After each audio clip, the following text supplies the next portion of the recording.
แม่เป็นผู้ฮดลูกเป็นผู้เล็ดบาน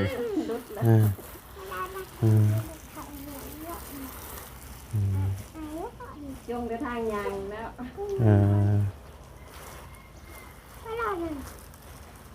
ปลูกแล้วนะเป็นอะไรกับขายป้าละมันบ่ตายมันยังหรอบ่ตายมันยังหรอตายแล้วมันน้ำเยอะเลยนะนี่เล่นไปบนเขาจะปลูกต้นยังไงเจอเจ้านะบ้างเจอเขากินแล้วเขากินแล้วเขากินแต่ว่าเนี่ยพุ่นว่าดอก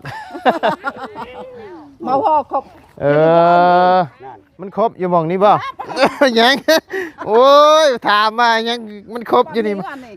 จักแล้วถามเจ้านะเห็นจะมาอะไรมาจะกันมาที่ใช่อะไรแล้วมัน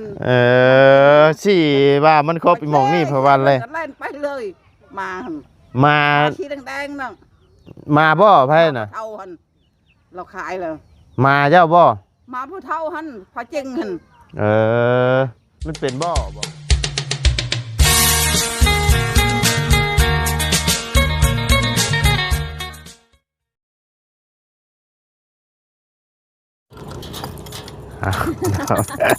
โอ้เดี๋ยวล็อกไว้ข้างแน่เนาะเท่าพี่น้องเปิดชี้ใช่เปิดมาทั้งนี้บ่ใช่มาข้างในก็ได้ทั้งนอกข้างในก็ได้เนาะป้ามาบัดนี้ยังเป็นเข็ดคุมยังอันนี้คุมหมกพริกโอ้ย6เคลื่อนอีกเลยเนาะไว้จงกระทางยางก่อนอื่นก็กราบทักทายสบายดีเด้อเนาะพ่อแม่พี่น้อง FC เบิร์ดจุขู่ชูคนเนาะบอกว่าชิวในและต่างประเทศก็ยินดีต้อนรับกับชูซ่องบ่ไรคือเก้าเนาะพี่น้องเลยเมื่อวานนี่ทั้งบ่เบียดเข้ามาบอกเข้ามาแหละคือว่าเวียดเพิ่นเห็นแมวตายอยู่หม่องได้นะเพิ่นเก็บไปแล้วบ่ยังมีไผเก็บบ่พอดีว่าได้เบิ่งแม่เพิ่นได้เบิ่งคลิปแล้วเพิ่นโทรมาว่าไปเก็บซากแมวให้ในเด้อลูกเด้อเพิ่นมาอีโตนเพิ่นนะเอาบุญน้ำกันเนาะก็เลยว่าเอามันค่ำแล้วเมื่อวานนี่มันดึกแต่แม่เพิ่นโทรมาก็เลยบ่ได้มามื้ออื่นเช้าจังสิไปเบิ่งเด้อแม่เด้อว่ะโอ้ยยังบ่เห็นจักอยู่วันใดได้ยินอยู่เพิ่นบอกเดี๋ยวจังไปเบิ่งจะโหดของพริกเด้อเบียกพริกยังหน่อยแฮะฮะเอาออกมาแต่นี่แล้วหน่อยดินี่แม่นบ่ควันยังอันนี้เตาบ่เฮ็ดแล้วหรือบ่เตาอ่ะ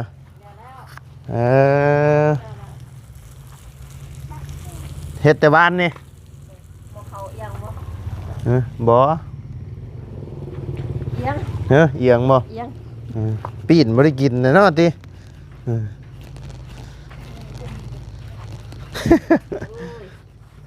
อันนี้เขายังบ่ทันสุกเลยนี่ยังแค่นี้นะข้าวเมาข้าวเมาข้าวเมารถไฟใหม่ได้ฮะเอาไหมโอ้เต่าลายอันดีเนาะเลิศเต่ากันใช่เป็นเนาะจากเห็ดกันเนาะโอ้เหยียบจนมุ่นเบิดเนาะคอนกุ้มอยู่ให้หน่อย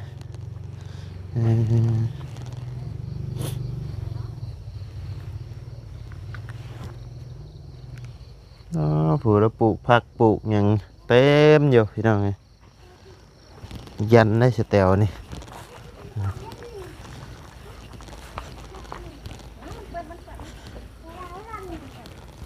ใช่ใช่หมกทั่วปลูกอยู่หมองได้หมกทั่วออกเลยแม่นบอดบ่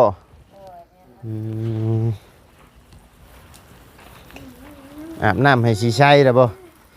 แม่เป็นผู้ฮดลูกเป็นผู้เล็ดหวาน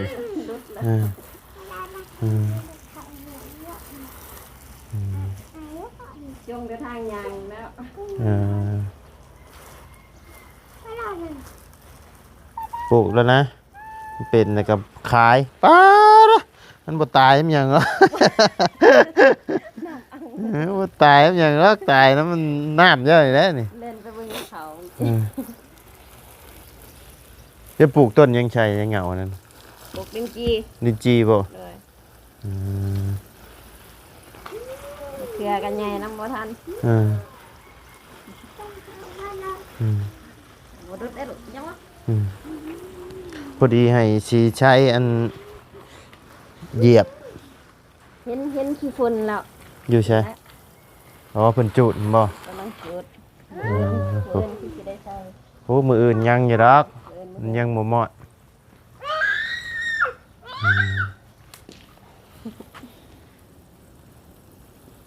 หรือว่ามีคนเก็บไปแต่ว่าเนาะ เดี๋ยว บ่ได้โทรถามบ่อยาก บ่เดี๋ยวเฮาย่างไปเบิ่งก็ได้ เดี๋ยว แต่ไปเก็บเพิ่นอันเมียนชบเพิ่นจับเจือ บ่แม่นนะบ่ จังหวะเฮาไปเบิ่งเจ้าบ่ได้ไปเบิ่งน้ำเพิ่นบ่ใช่ บ่ อืมพอละปิดอืมอาบบ่น้ำอาบบ่น้ำอาบ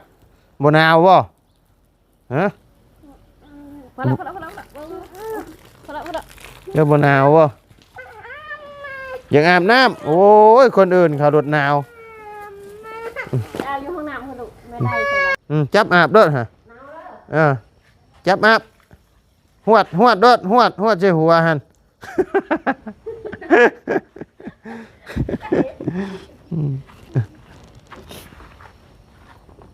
เอาเก็บกันไปกัน จะมีเสียมอยู่บ่ นี่เอา ไปเบิ่งกันคันเห็นแล้วก็นั่น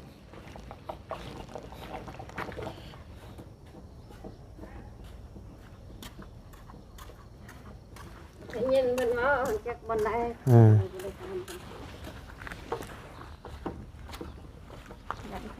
เพิ่นเบ้าชูฟังบ่เพิ่นบ่ได้เก็บเนาะอยู่หน้าเฮือนแถวนี้แหละวะ น่าเฮือน อยู่แถวได้มาเร็วโอ้ยเนาะไปแล้วบ่อยู่หม่องไหนล่ะโอ้ตาย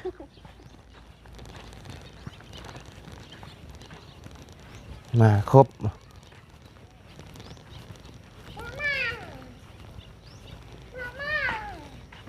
อยู่หม่องไหนล่ะเห็นบ่ยันไปได้วยันมาคาบไปต่อนะพี่จ๊ะบ่เห็นจ้อยโทรถามบ่าวเวียดมึงดูมาอยู่หม่องไหน โทรศัพท์มีเน็ต โทรศัพท์มีเน็ตโอ้ยเราชี้มาทางไหนชาวบ้านนี่ ว่าทางนี้ เพิ่นมาทางนี้อยู่นี่เพิ่นน่าสิเก็บไปแล้วซะข้างๆเนาะอยู่ข้างๆเฮือนเจ้า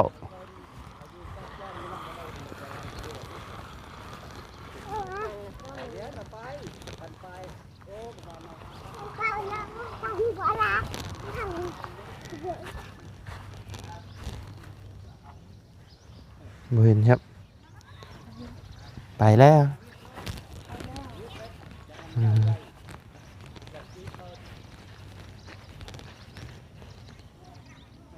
อยู่นี่บ่อยู่หมองไหนล่ะขับมาพี่ได้ปะจ๊ะเบิ่งนะ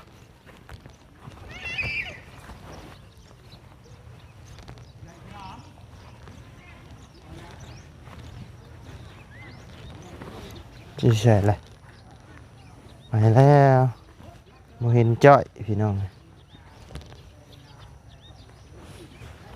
คือว่าแล้วมันแต่วานนี่เนาะ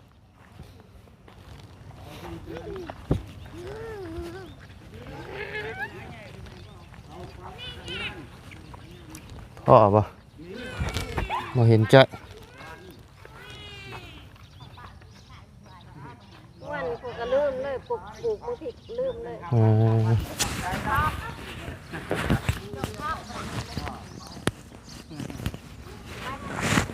มีคนเอาไปแล้วปะจ๊ะมีคนเอาไปแล้ว ไหนนะบ้านไปคนเฒ่าได้ลุงน้อย อืมไผเอาแมวตายอยู่ในนี่ไปนี่เจ้าบ่แมวตายอยู่ในนี่บ่เห็นบ่ จังหวะมาก็ออกนี่นี่ อืมแมวอะไร แมวใหญ่ปานใด ใช่แล้วว่าแมวตายอยู่นี่ปะ จังหวะแมวไปแมวไม่จ่าย เดินเปล่าอ่ะ ก็ห้อง แล้วของแมวนั่นคือเปล่านี่ บ่เห็นบ่ แมวใหญ่หรือ ไงอ๋อ แมวหนาว เลอะนะ จากแล้วบ่แม่นแมวเจ้าบ่ว่ามาครบตายบ้านนี่ พอยงก็ยันมาขบหวาน มาครบ โอ้แมวอะไรย่อง เพิ่น เดี๋ยวก็ต้องแลนุดกับเต่าได้ อ๋อเจ้าของเพิ่นเอาไปแล้วบ่ แมวเขาอยู่นั้นอยู่ใน ยักษ์แล้วจะ เจ้า ใครแล้ว เอ็ ไป ดเจอเจ้านะบ้างเจอ เขากินแล้ว เนื้อเขากินแล้ว เฮ้อ เขากินแต่ว่าในพุ่น โอ้ว่าดอก มาพ่อขบ เออ นั่น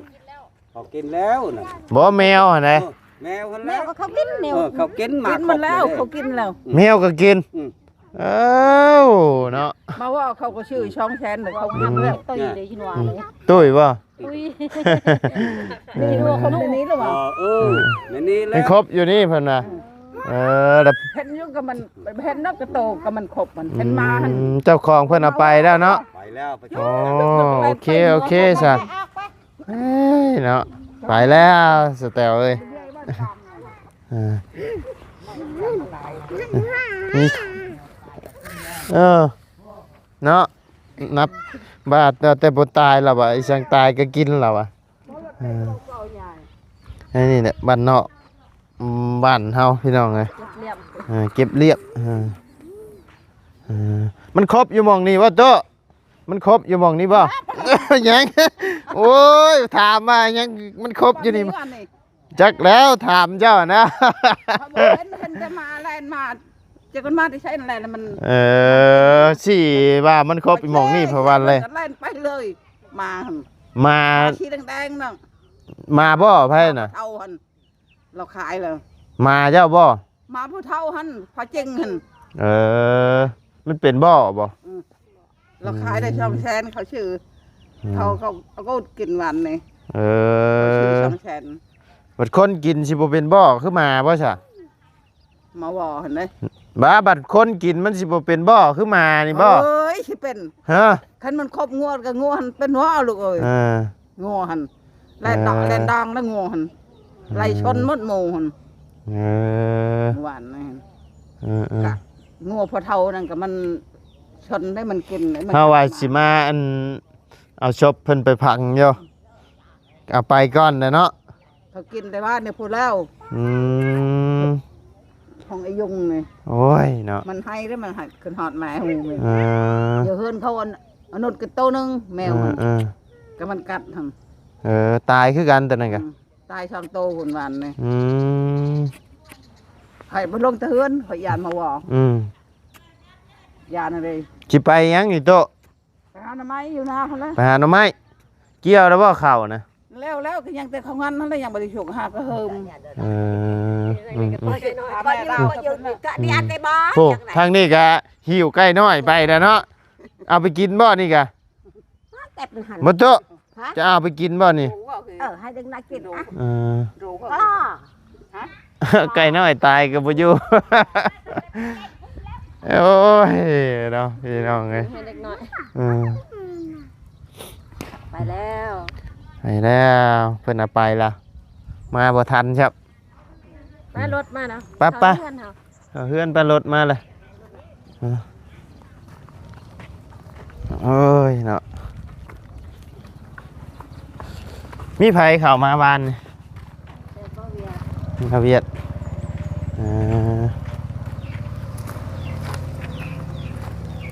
ตุ๊ได้เฮือนใหม่นะหาเมียมาอยู่นะแม่ฮะเอา เงินชื่อเฮือนยังมีเงินแต่งเมียก็มีคือกันแล้วบ่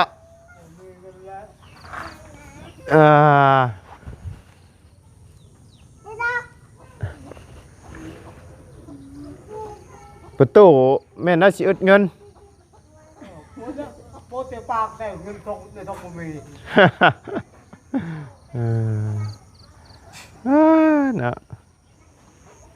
มื้อใดเพิ่นส่งสการนะ รู้ว่าพาดแต่ว่า มื้อวันพฤหัสบ่เออ ว่าพาด เออ ไกลไปแล้วเดี๋ยวไกลไปแล้วจะเอาไปแล้วมีกูวางมายังมีคนหนึ่ง เออ วางไปร้อนผู้ชอบขึ้นแหละ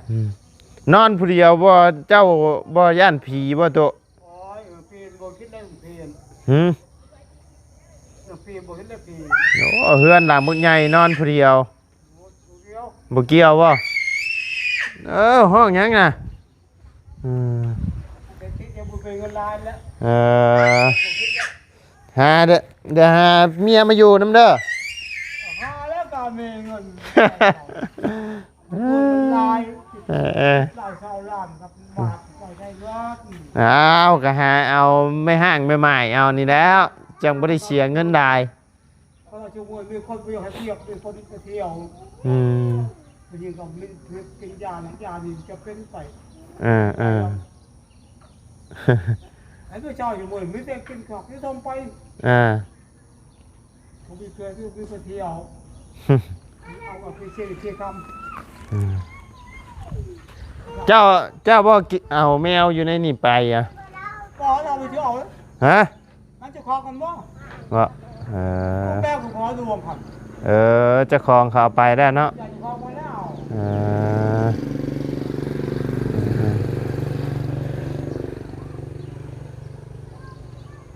นี่ไปเที่ยวเอาแล้วแมวต้องแมวไปเที่ยวเอาแล้ว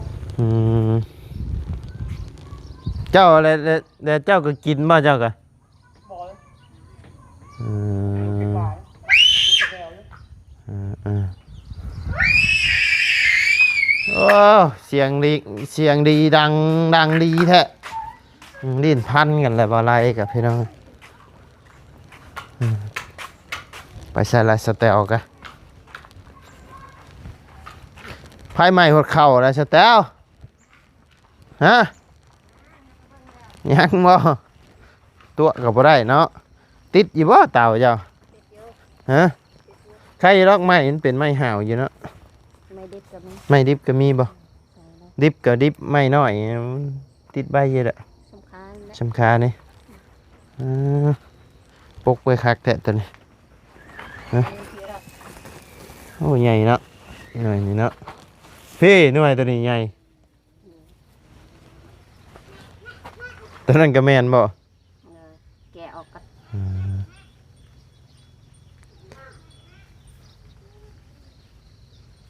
ตัวนั้น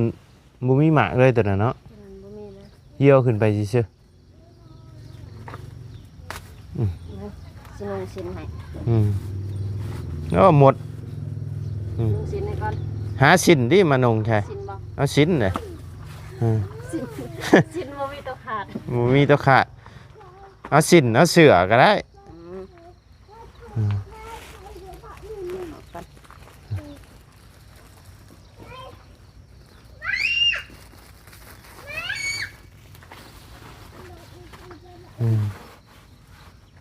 ปวกขึ้นเนาะอันพากระจะจ้ะนี่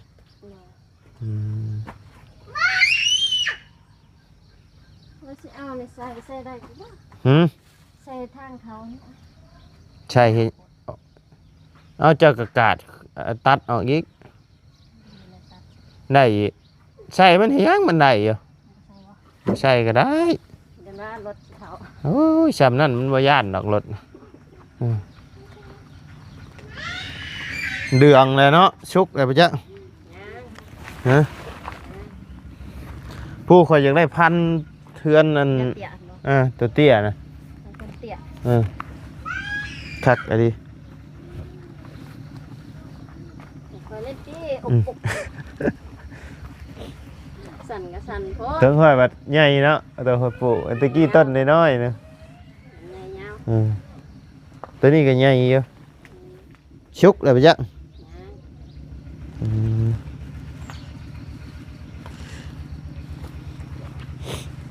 สุกตัวนี้แล้วสุกก่อนเขาจะปิด อืมโอ้มีแต่ต้นมันสิตายเด้คันจะบ่คูณ เพราะ เด้ ว่าเอาตัวนี้เด้อยังสันลมแล้วป่ะ เออจะบ่ปิดไปขายนํ เขาบ่เชื่อ ถามหั่นไอ้เขาขายตำขายหยังกันเด้ ปลาไปกินสุก นะกินเบิดบ่ เฮ็ด อืม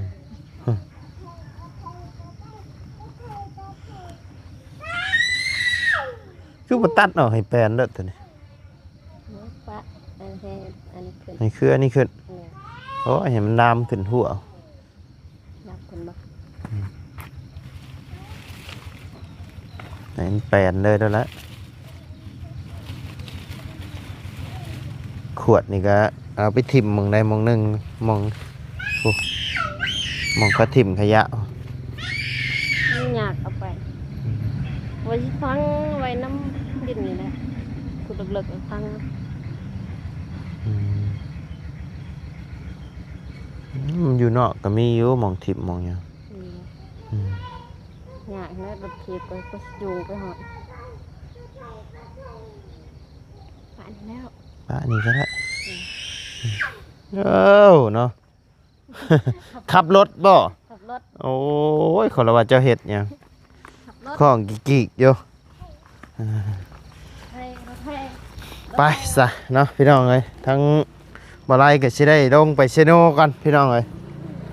ไปจ่ายงวดรถอีกก่อน เบิดแล้วว่า โอ้ยังหลายยังอีก10ปลายงวด ปีหน้าก็เบิด อืม นั่งบ่ได้นั่งบ่ได้ อืม รถเพิ่นไว้สกิ้งตอนนั้นมาบ่ได้ตอนนั้นหนักได้แต่ตอน หนักลงไปผ่อนไปถอกงวดรถก่อนขอยกะไปสแตลสบายดีเด้อเนาะมากะเพิ่นเก็บไปแล้วพี่น้องบ่ขับรถบ่ ขับรถ ขอรับว่าเจ้าให้เจ้าห้องได้รถคันใหม่แล้วบัดนี้เนาะเออ มาใช้งานอยู่บ่ไอ้ที่หลวงปู่เพิ่นผากมาให้นะ ย่างอยู่ เออ ช่วยๆบ่ได้ให้เพิ่นรับ อืมโกนรถแง่นรถ บ่ตื่นก่อน เออ เอาหอมๆก่อน โดยโอเคสปะเนาะพี่น้องสำหรับคลิปนี้ทางบ่ไลก็จะได้ขอจบคลิปปิดคลิปลงไปเพียงสำนี้กันเด้อพี่น้องเด้อขอบบุญขอบคุณพ่อแม่พี่น้องและ FC ที่เข้ามาติดตามนะครับชมทั้งสองบ่ไลเนาะสำหรับคลิปนี้ลำลาเด้อพี่น้องเด้อสบายดี